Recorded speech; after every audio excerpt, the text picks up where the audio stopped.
तो हम लोग आज न्यू चैप्टर इलेक्ट्रोकेमिस्ट्री शुरू कर रहे हैं और ये 12th का चैप्टर है।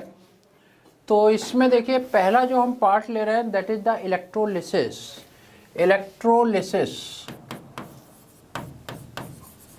इलेक्ट्रो मतलब इलेक्ट्रिक करंट, लिसिस मतलब ब्रेकिंग। इलेक्ट्रोलिसिस के प्रोडक्ट मेन है और प्रोडक्ट में देखिए कैसे देखा जाएगा। जैसे मान लो मैंने मोल्टन NaCl लिया होता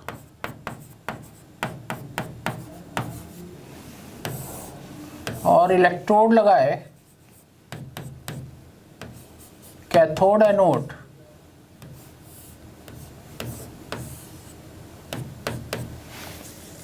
this is cathode, this is anode.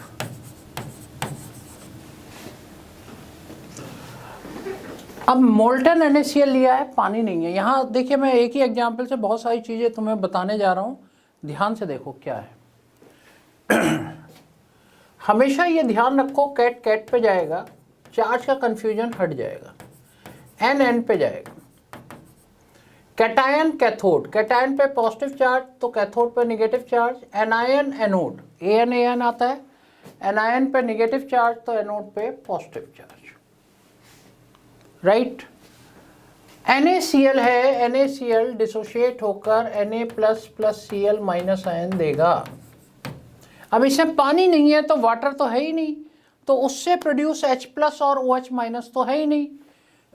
Simple बस Na+ और Cl- है, एनोड पर एनायन चले जाएंगे और एनायन कन्वर्ट हो जाएंगे Cl2+2 इलेक्ट्रॉन में,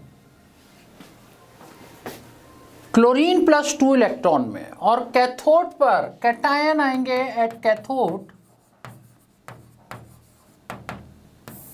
और कैटायन में सोडियम आयन 2 इलेक्ट्रॉन गेन करके सोडियम में कन्वर्ट हो जाएगा। तो ये प्रोडक्ट हो गए कैथोड का सोडियम और एनोड का क्लोरीन। आपके प्रोडक्ट सही होने चाहिए, अदरवाइज आप फैराडेज लॉ अप्लाई नहीं करेंगे। अगला जो नेक्स्ट पार्ट हम लोग पढ़ेंगे फैराडेज लॉ ऑफ इलेक्ट्रोलिसिस, तो मालूम पड़ा उसमें प्रोडक्ट ही आपका गलत हो गया, उसका वेट पूछा गया किसी दूसरे प्रोडक्ट का निकाल के बैठ गए तो पूरा गलत हो जाएगा। अब मैं देखिए इसी में बताने जा रहा हूँ। मान लीजिए मेरे पास यहाँ पर मोल्टन नहीं होता, यहाँ पर क्या होता, एक्वस NaCl होता।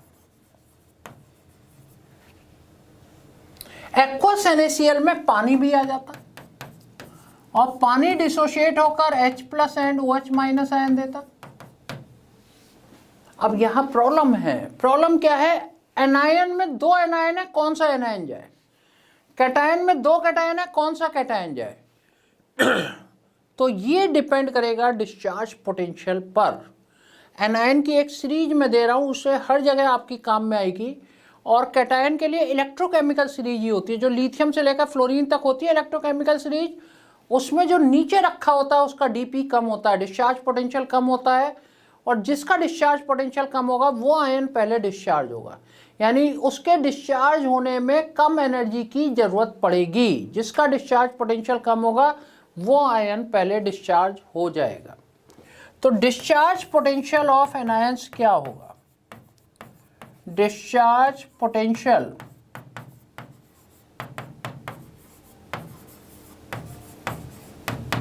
ऑफ एनायंस क्या होगा। फ्लोराइड सबसे पहले होगा, फिर सल्फेट होगा, फिर नाइट्रेट होगा, फिर OH- आयन होगा, बाईसल्फेट, क्लोराइड, इसको याद ही रखिए, बड़ी इंपॉर्टेंट सीरीज है, ब्रोमाइड, आयोडाइड। आप देखिए Cl- और OH- में Cl- का डिस्चार्ज पोटेंशियल OH- से कम है, तो ये आपका प्रोडक्ट सही है, कोई दिक्कत ही नहीं है। OH नेगेटिव आयन नहीं जाएगा, अगर OH नेगेटिव आयन जाता तो ऑक्सीजन गैस बनती। तो आंसर इज क्लोरीन गैस सही होगा।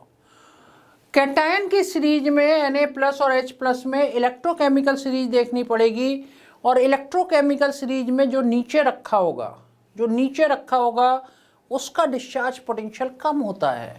तो नीचे कौन रखा है, सोडियम ऊपर और H+ आयन नीचे। तो यहाँ पर आप देखिए ये यहाँ पर ये आपका गलत हो गया और इसमें क्या बन जाएगा, इसमें आ जाएगा H+ आयन 2 इलेक्ट्रॉन गेन करके हाइड्रोजन गैस रिलीज कर देंगे और इधर क्लोरीन गैस 1:1 के रेशो में हो गई। और एक इंपॉर्टेंट चीज, NaCl का एक्वस सोल्यूशन न्यूट्रल होता है, लेकिन जैसे जैसे इलेक्ट्रोलिसिस आगे चलती है ये निकल गया, बच क्या गया NaOH, और NaOH एक बेस है और pH of the solution increase करेगी। ये भी एक क्वेश्चन है कि जैसे जैसे इलेक्ट्रोलिसिस प्रोसीड करती है इसकी pH पर क्या इफेक्ट आएगा। और देखिए अगर मान लो मैंने एक्वस NaCl की जगह वेरी डाइल्यूट NaCl ले लिया होता, इसको हटा ही देते हैं डिस्चार्ज पोटेंशियल की सीरीज, ये आपने नोट कर लिया।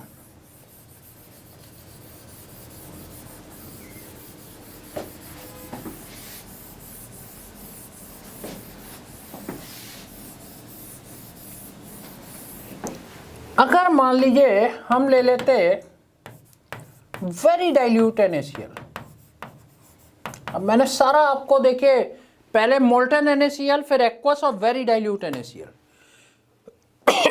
वेरी डाइल्यूट NaCl में NaCl का अमाउंट नेग्लिजिबल है, बिल्कुल नेग्लिजिबल है, वाटर एक्सेज में है। अब इसमें देखिए क्या होगा कि यहाँ पर जाना क्लोराइड आयन चाहिए था लेकिन है ही नहीं वो जाने के लिए, उसका अमाउंट बिल्कुल नेग्लिजिबल है। तो कौन सा आयन डिस्चार्ज हो जाएगा, OH- आयन डिस्चार्ज हो जाएगा और ये फिर से इलेक्ट्रोलिसिस चेंज हो गई और यहाँ पर वाटर, ऑक्सीजन और 2 इलेक्ट्रॉन आ जाएंगे। ऑक्सीजन गैस बन गई और हाइड्रोजन गैस बन गई, ऑक्सीजन गैस बन गई और हाइड्रोजन गैस फॉर्म हो गई 1:2 के रेशो में। तो बेसिकली क्या है ना, ये मैंने एक आपको तरीका बताया कि कैसे आपको इलेक्ट्रोलिसिस करनी है और इलेक्ट्रोलिसिस में इन चीज़ों का ध्यान रखना है। अगर 2 डिफरेंट टाइप के आयन्स हैं तो डिस्चार्ज पोटेंशियल के अकॉर्डिंग डिस्चार्ज करिए और जिसका डीपी कम होगा वो पहले डिस्चार्ज हो जाएगा। इलेक्ट्रोकेमिकल सीरीज में कैटायन का आ गया, एनायन की सीरीज मैंने आपको दे दी, खत्म, आपका गलत ही नहीं होना इलेक्ट्रोकेमिकल इलेक्ट्रोलिसिस के प्रोडक्ट। बेसिकली इसमें न्यूमेरिकल पोर्शन में 2 लॉज हैं, Faraday's first law of electrolysis and second law of electrolysis.